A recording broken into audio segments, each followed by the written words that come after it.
छत्तीसगढ़ कर्मचारी अधिकारी फेडरेशन के हमारे इस न्यायधानी बिलासपुर के हमारी फेडरेशन की एक ऐसी व्यवस्था बनी है कि लगातार सभी जिलों में हमारे फेडरेशन से जुड़े विभिन्न संगठनों के हमारे प्रांताध्यक्ष साथी और पूरा उसका एक ग्रुप तय किया गया है। काफ़ी एक रणनीति के तहत उसको तय किया गया है। तो उसी क्रम में आज बिलासपुर की इस न्यायधानी इकाई में भी आज इस प्रकार की बैठक हमारे फेडरेशन की आगामी जो 22 तारीख का जो आंदोलन उसकी बैठक यहाँ पर की जा रही है।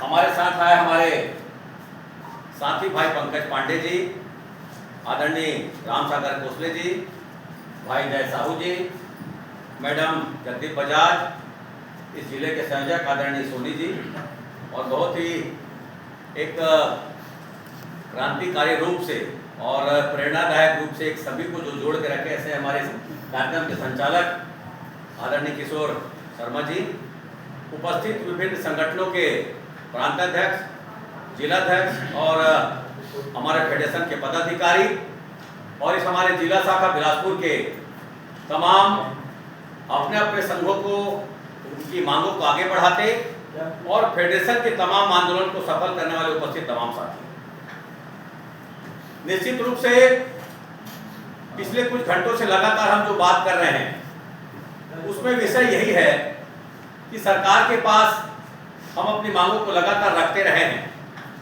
और देखने में यह आता है कि सरकार उन मांगों पर कहीं गंभीरता से विचार नहीं करती है। फिर से कर्मचारी को आंदोलन में जाना पड़ता है या कहीं कुछ मांगों के साथ में हमको उस आंदोलन को समाप्त करना पड़ता है।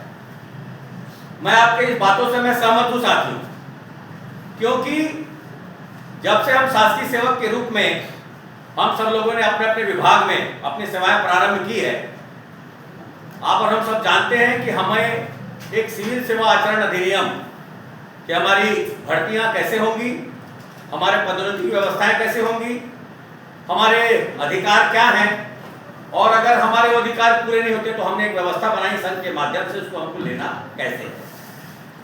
कुल मिला के ज्यादा दूर नहीं जाके हम ये कह सकते हैं कि जिस राज्य से हम निकल के आए मध्य प्रदेश से, हमारे बहुत सारे साथी मध्य प्रदेश, सारे लोगों ने, मैं समझता हूँ ज्यादातर लोगों ने मध्य प्रदेश में सेवाएं दी हैं और मध्य प्रदेश से अलग होकर हमारा जो छत्तीसगढ़ राज्य बना है, आज 25 साल की छत्तीसगढ़ राज्य में हम सब मिलकर भी यहाँ पर हम सब काम कर रहे हैं और अपनी मांगों की लगातार हम सक्रिय भी हैं।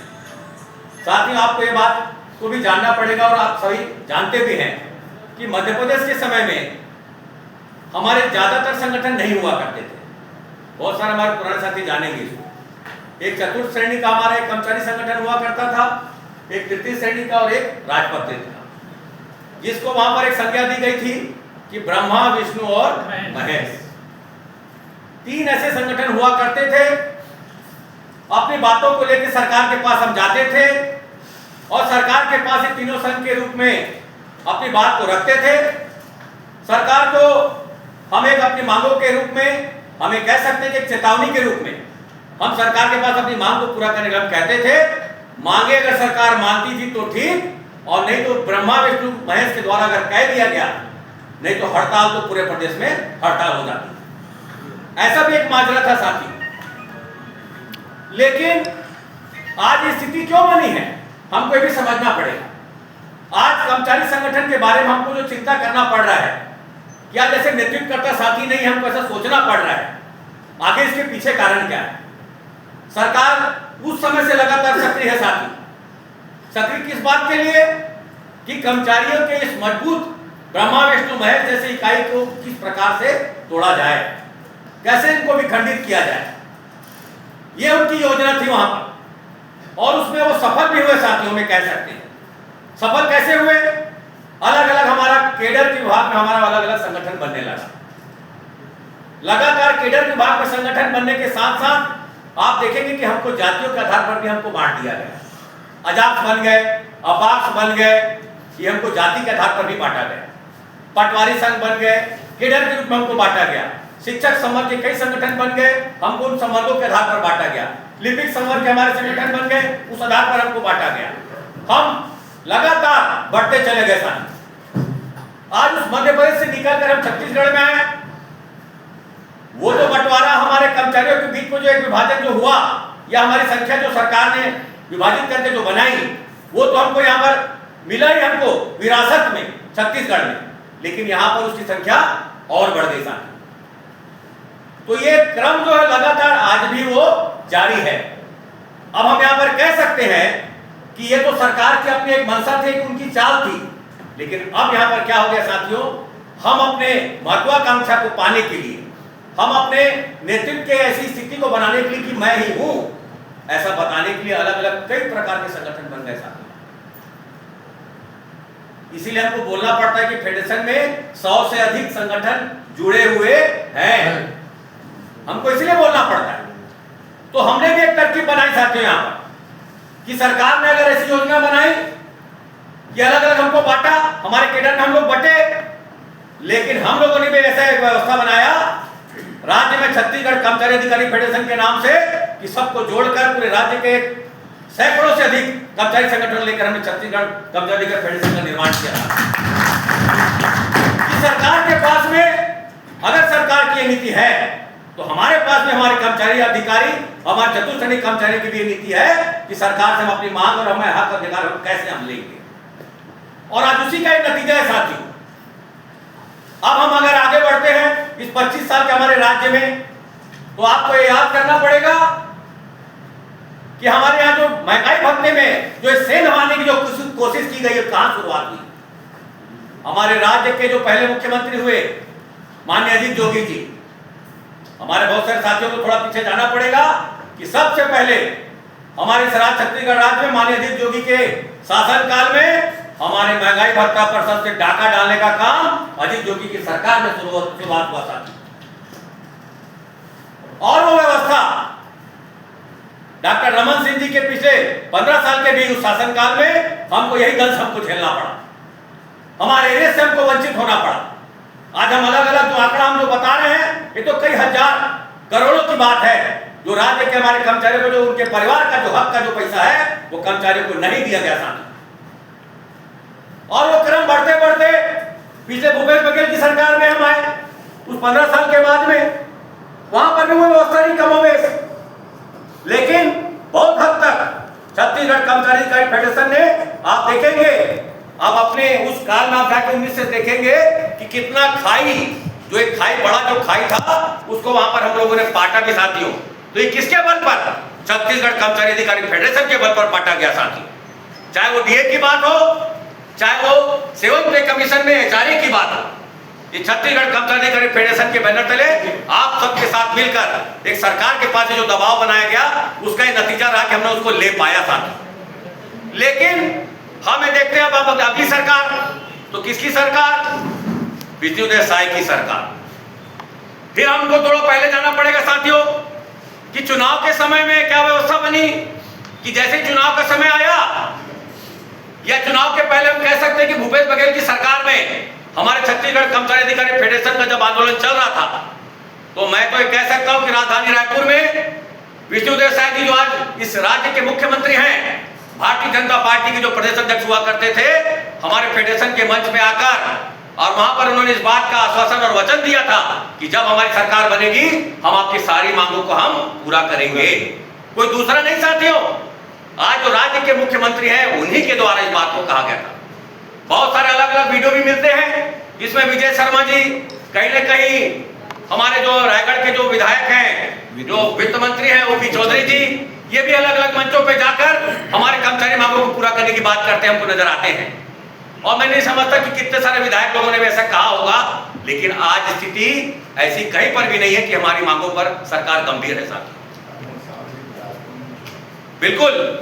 तो कुल मिला के हमें कह सकते हैं कि ये सरकार जब चुनाव के पहले, सत्ता में आने के पहले लगातार अलग अलग मंचों पर आकर, हमारे फेडरेशन के मंच पर आकर उन्होंने जो वायदे किए थे, और उसका नाम भी दिया गया था मोदी की गारंटी। हम आज इस नारे को क्यों आगे बढ़ा रहे हैं कि इसी मोदी की गारंटी के रूप में आपको मालूम होगा कि जो हमारे दुर्ग के विधायक हैं आदरणीय विजय बघेल जी, उनकी अध्यक्षता में घोषणा पत्र समिति जो बनाया गया, हमारी फेडरेशन के साथ उनकी चर्चा हुई, राजधानी रायपुर बैठ के हम लोगों ने चर्चा किया। चर्चा के बाद में जो प्रमुख जो हमारी मांगे थी उसको घोषणा पत्र समिति में उसको शामिल भी किया गया। शामिल करने के बाद में ये तय किया गया कि इसको राज्य की सरकार जब हमारी बनेगी तो उसको पूरा किया जाएगा। आपने सोशल मीडिया के माध्यम से आपने पढ़ा भी होगा, कहीं ना कहीं विजय बघेल जी बोलते आपको पाए गए होंगे कि कर्मचारियों को वायदे जो किए गए थे उसको वायदे पूरा नहीं किया गया, इसको पूरा किया जाए। लेकिन इस सरकार के कान में कहीं पर भी कोई जू रेंगती नजर नहीं आ रही। साथी, हमने देखा कि विधानसभा के चुनाव पूरे हो गए, लोकसभा के चुनाव पूरे हो गए, नगरीय निकाय के चुनाव पूरे हो गए, पंचायत के चुनाव पूरे हो गए, लेकिन सरकार की तरफ से कहीं भी फेडरेशन के साथ में एक बढ़िया बैठक करके कि आपकी जो मांगे हैं उस पर सरकार निर्णय लेने जा रही है, अगली कैबिनेट की बैठक में इसमें निर्णय होगा, ऐसा कहीं पर भी हमको कोई नजर नहीं आया। साथियों, हम जब 1.5 साल तक का इंतजार करने के बाद में हमने देखा कि सरकार कहीं पर भी हमारी मांगों पर गंभीर नहीं है, तो मजबूरन हमको राजधानी रायपुर में फिर से एक आवश्यक बैठक बुलाकर हम लोगों ने तय किया, भले सरकार अभी सेफ साइड में है, इनके लोकसभा के चुनाव बीत गए, इनके नगरीय निकाय के चुनाव हो गए, पंचायत के चुनाव हो गए, अलग अलग इनके जितने मंडल कमंडल में सारे लोगों को बैठा दिए, लेकिन कर्मचारी की मांगों पर कोई विचार नहीं कर रही है। हमारा जो हक और अधिकार की जो बात है, हमको उसके लिए मैदान में फिर से हमको उतरना पड़ेगा। इसीलिए साथियों, हम लोगों ने तत्काल निर्णय करके हमने 2 व्यवस्था बनाई। 16 तारीख को, जो 16 जुलाई जो बीत गया, तमाम पूरे हमारे प्रदेश के ब्लॉक तहसील और जिला मुख्यालय में, क्योंकि हमारे साथियों को जिला मुख्यालय आने में भी दिक्कतें होती है और जिला से अगर हम प्रांतीय अगर एक करें कार्यक्रम तो उसमें भी दिक्कत होती है, तो सारे कर्मचारियों का हमारा समावेश उसमें होना चाहिए। इसलिए हमने व्यवस्था बनाई कि अपने अपने ब्लॉक तहसील और जिलों में उपस्थित होके सरकार के पास में हम लोगों ने प्रमुख 11 मांगों को उसमें शामिल किया। मांगे तो ढेर सारी है साथियों, जब हम बैठे तो बहुत सारी मांगों का सूची वहां पर आया, लेकिन सबके साथ में चर्चा करने के बाद में आप सब जानते हैं कि हमारा छत्तीसगढ़ कर्मचारी अधिकारी फेडरेशन एक कॉमन एजेंडे को सबसे पहले प्राथमिकता के आधार पर हम उसको आगे बढ़ाते हैं, जिससे सभी का हित जुड़ा हुआ रहता है।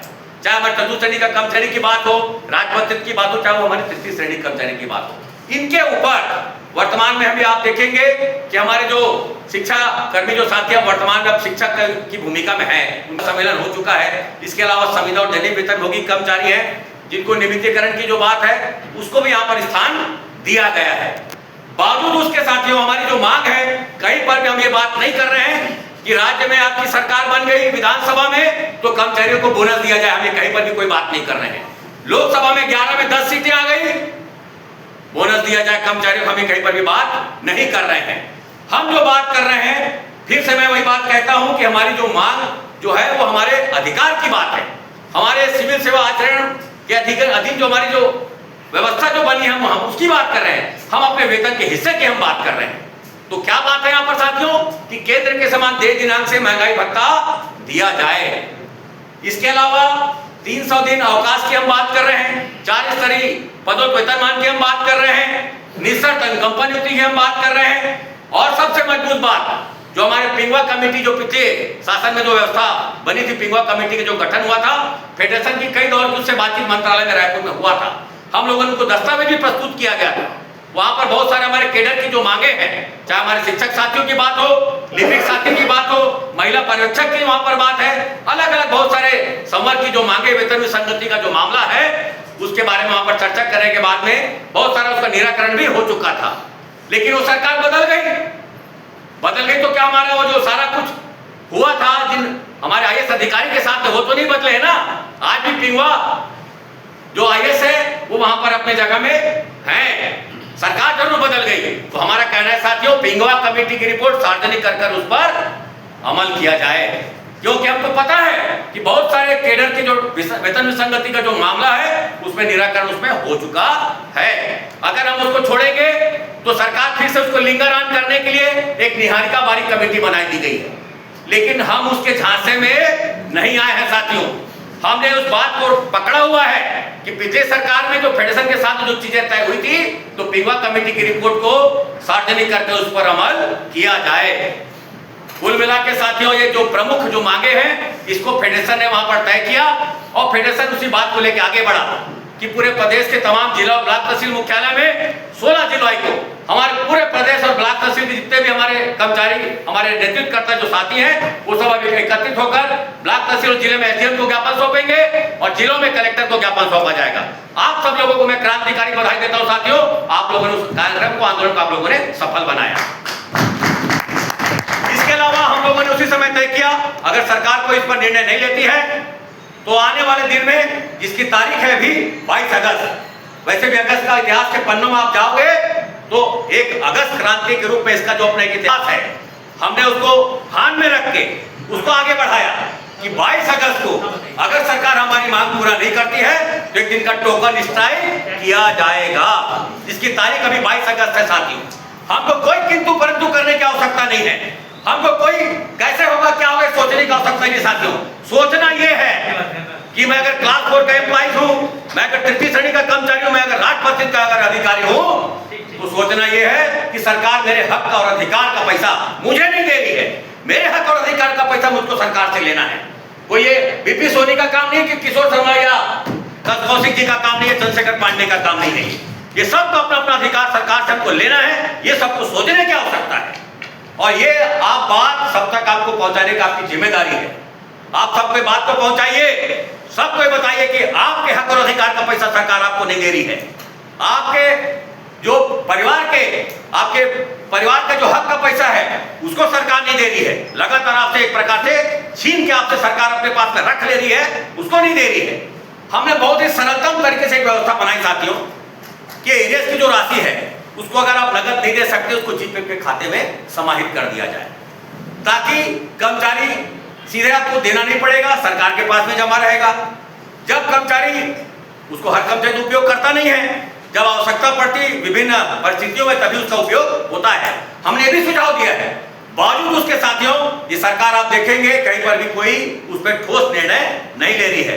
अब समय ऐसा आ गया है कि एक दिन के टोकन स्ट्राइक की जो बात है, मैंने जो कहा कि एक एक हमारे कर्मचारियों को आपको ये बात बताना पड़ेगा कि ये कोई सामूहिक हम जो बात सबको लेके जो कर रहे हैं, लेकिन ये एक एक आदमी, एक एक व्यक्ति, हमारे कर्मचारी, हमारे यहाँ पेंशनर साथी यहाँ पर नहीं है, लेकिन हम लोगों ने वहां पर पेंशनर की भी बात वहां पर रखी है। जो डीआर के रूप में उनको जो मिलना चाहिए उनका हक और अधिकार, वो भी सरकार वहां पर उनको भी नहीं दे रही है, उनकी भी बात हम यहाँ पर रख रहे हैं। तो कुल मिला के आने वाले हमारे इस 22 अगस्त के आंदोलन को आपको इसी तरीके से आवेदन का प्रारूप आप लोगों के पास में पहुंच चुका होगा। सबकी जिम्मेदारी, बहुत अच्छा माध्यम है। राजधानी रायपुर में हम लोग ऐसा कोशिश प्रयास करते हैं कि अलग अलग बहुत सारी संस्थाओं में पहुंचे, वहां पर इकाई बहुत है, बहुत सारी शालाएं, बहुत कार्यालय हैं, लेकिन उसके बावजूद एक व्यवस्था हम बनाते हैं कि अलग अलग कार्यालय में हमारे टीम दल बनाकर वहां पर जाएं। लेकिन बहुत अच्छा माध्यम अभी क्या हो गया हमारा मोबाइल और सोशल मीडिया का। आप सीधे अपने अपने संगठन के पदाधिकारी को, अपने अपने जितने भी अधीनस्थ कर्मचारी को, जुड़े हुए पारिवारिक जो हमारे सदस्य हैं, आपकी जिम्मेदारी यह होगी कि उनको आप उसको भेजें और 22 तारीख से पहले उस आवेदन का जो प्रारूप है उसको भरकर अपने अपने डीडीओ अथॉरिटी को वो जमा करें। सरकार को ये पहले से चेतावनी जानी चाहिए साथियों कि पूरे प्रदेश के कर्मचारी आक्रोशित हुए और आक्रोशित होके सरकार के पास में एक मजबूत आंदोलन की तैयारी पूरे कर्मचारियों ने कर ली है। मैं आपको ये भी बता सकता हूं, ये जो डबल इंजन की सरकार हम जिसको बोलते हैं, कहीं कहीं तो हम देखेंगे कि ट्रिपल इंजन। मैं ट्रिपल इंजन कैसे बोल रहा हूं? आज अगर महापौर बिलासपुर का अगर बीजेपी का है तो ट्रिपल इंजन हो गया, यहाँ पर रायपुर में अगर बीजेपी का महापौर है तो ट्रिपल इंजन हो गया। तो डबल इंजन और कहीं कहीं ट्रिपल इंजन। तो ये सरकार के पास में ये स्थिति ऐसी क्यों? हम एक इंजन, दो इंजन, या तो 3-3 इंजन हो रहा है, उसके बावजूद हमारी मांगे सरकार पूरी क्यों नहीं कर रही है? बहुत ही हास्यास्पद बात है। प्रदेश के मुख्य सचिव से हम बात करने की जब बात करते हैं तो वो कहीं पर भी कोई समय फेडरेशन को नहीं देते हैं साथियों। कारण क्या है? कारण ये है कि हमारी मांगों से वो रूबरू होकर फेस करके वो उसका निराकरण करने की दिशा में उनकी सोच नहीं है, या फिर सरकार का जो दोगलापन है, सरकार के जो दोगलापन के कारण से कि बोलना कुछ और करना कुछ, एक इन नीतियों के आधार पर भी ऐसा लगता है कि मुख्य सचिव फेडरेशन के साथ में बैठक नहीं कर रहे हैं। और बैठक की जो मुझको याद है, विवेक ढांड साहब जब हुआ करते थे मुख्य सचिव, उनकी अध्यक्षता में अंतिम हमारी राज्य स्तरीय बैठक हुई थी, जिसमें मैं खुद वहां पर उपस्थित था। उसके बाद से अमिताभ जैन हो गए, या अलग अलग जितने भी और आईएएस मुख्य सचिव बन गए, अभी वर्तमान में अमिताभ जैन है, लेकिन उनके द्वारा भी कोई अभी तक कोई बैठक नहीं बुलाई गई है साहब। कुल मिला के साथियों मैं ये कह सकता हूं कि आप निराश ना होए। कर्मचारी निश्चित रूप से हम जो कहते हैं ना व्हाइट कलर के हमारे कर्मचारी हो गए हैं। अब हम जब देखते हैं कि आंगनबाड़ी वर्कर या हमारे मितानिन महीने या हम देखते हैं कि हमारे अलग अलग जो प्लेसमेंट में जो काम करते हैं उनकी संख्या का आप देखिए, मध्याह्न भोजन रसोईया या फिर उसके स्वीपर साथी हमारे आए दिन रायपुर में पूरा बैठे रहते हैं। तो वो उनकी संख्या जब इतनी अधिक हो सकती तो हमारी क्यों नहीं हो सकती? तो इसके पीछे आपको ये तर्क भी आपको अपने कर्मचारी साथियों का आपको देना पड़ेगा। कहीं ना कहीं हमको ये समझना पड़ेगा कि आज कर्मचारियों का पेट तो भरा हुआ है साथियों, इसीलिए आपको ऐसा उनको ताना भी मानना पड़ेगा, क्योंकि हम नेतृत्व करने वाले साथी हैं। आपको ऐसा बिल्कुल बोलने का अधिकार है और इसलिए आपको यह बोलना पड़ रहा है कि आप अपने लिए भर नहीं जा रहे हैं। जो भी सरकार से लड़ाई हम लड़ रहे हैं और जो भी मिलेगा वो प्रदेश के तमाम 5 लाख कर्मचारी अधिकारियों को मिलने वाला है। ये सिर्फ आपको भर मिलने वाला नहीं है साथी। इसलिए आने वाली 22 तारीख की जो हड़ताल है बहुत व्यापक रूप से होने वाला है। कुछ साथी जो बात कर रहे थे न्यायिक कर्मचारी संघ के साथ भी हमारी फेडरेशन की बातचीत चल रही साथियों। रायपुर में रविशंकर विश्वविद्यालय कर्मचारी संगठन की हमारी बातचीत चल रही साथियों। इसके अलावा नगरीय निकाय के नगर निगम के कर्मचारी हैं उनसे भी हमारी बातचीत चल रही है। ऐसे अलग अलग जितने रायपुर में वहां पर मंडल निगम मंडल के जो कर्मचारी हैं उन लोगों के साथ भी फेडरेशन की बातचीत चल रही है और बहुत अच्छी ऐसी व्यवस्था मुझको ऐसा लगता है कि सभी लोग आक्रोशित हैं और आक्रोशित ढंग से ये 22 तारीख के हमारे हड़ताल बहुत मजबूती से सफल होने वाले साथियों। और राजधानी रायपुर के अलग अलग हिस्सों में भी इसकी जो तैयारियां हैं उसको मैंने आपको अवगत कराया। मैं नहीं समझता कि न्याय बिलासपुर इससे पीछे रहेगा। मुझको ऐसा विश्वास है कि तमाम आंदोलनों को आपने आज तक इसको सफल बनाया है। आने वाले 22 तारीख के आंदोलन को भी आप सफल बनाएंगे साथियों। इनकलाब जिंदाबाद, इनकलाब जिंदाबाद, कर्मचारी एकता जिंदाबाद, कर्मचारी एकता जिंदाबाद, छत्तीसगढ़ कर्मचारी अधिकारी फेडरेशन जिंदाबाद, छत्तीसगढ़ कर्मचारी अधिकारी फेडरेशन जिंदाबाद। अरे 22 तारीख को क्या होगा? अरे 22 तारीख को क्या होगा? अरे 22 तारीख हड़ताल सफल कौन करेगा? 22 तारीख हड़ताल सफल कौन करेगा? इनकलाब जिंदाबाद, इनकलाब जिंदाबाद। आवाज दो, आवाज दो।